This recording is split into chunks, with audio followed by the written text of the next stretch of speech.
शिव महापुराण की कथा कहती है, आप अगर विश्वास रखे हो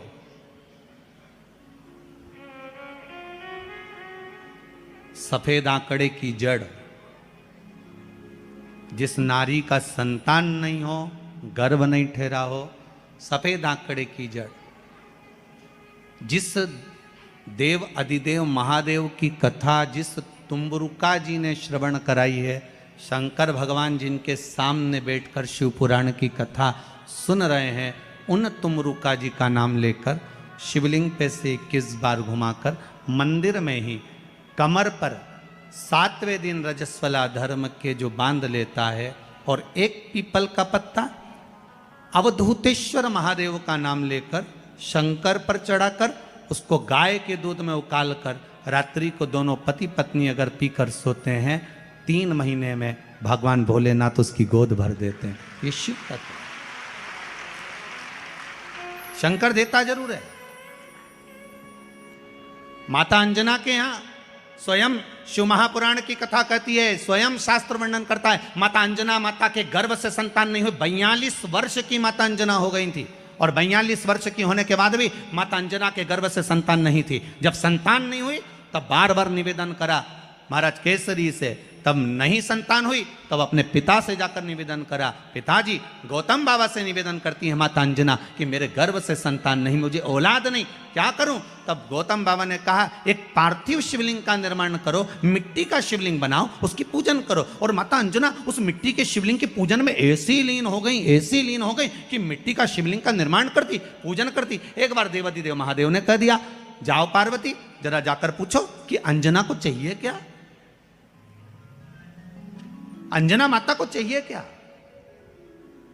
अच्छा, सारे देवताओं को सबसे ज्यादा टेंशन देवाधिदेव महादेव से रहता है, क्योंकि ये बिना सोचे बिना समझे किसको क्या दिया है कोई भरोसा ही नहीं होता। एक बार तो ब्रह्मा जी ने खुद ने कह दिया, साहब हमको तो इस्तीफा दे दो, हमको नौकरी करना ही नहीं बैकुंठ में बिल्कुल भी। तो भगवान विष्णु ने पूछा हुआ क्या? बस प्रभु, राजा श्वेत की अंतिम समय, प्राण छूटने का दिन, उसको यमराज लेने के लिए गए और देवाधिदेव महादेव वहां खड़े हो गए और क्या क्या लेके मत चले जाना, उसकी अंतिम सांस, और क्या क्या लेके मत जाना। और मेरा बेटा जब लाने लगा तो उसके प्राणों को हर लिया, यमराज ही मर गया।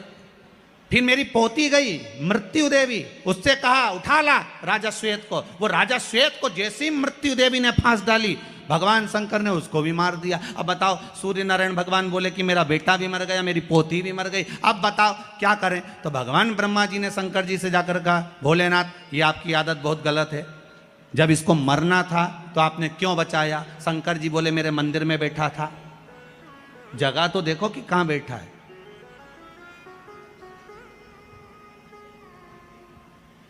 ब्रह्मा जी ने भगवान विष्णु से कहा हमको ये काम नहीं करना, आप तो हमारा इस्तीफा स्वीकार करो।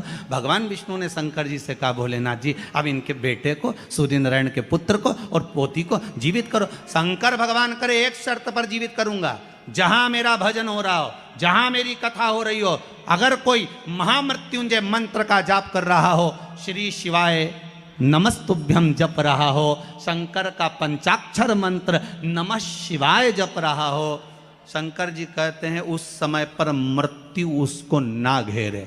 तो इतने में सूर्य नारायण भगवान कहते हैं शपथ लेता हूँ, संकल्प लेता हूँ, जहाँ आपका नाम होगा, अगर पृथ्वी पर कोई मरने का भी समय आ गया तो पहले आपसे पूछा जाएगा उठा ले,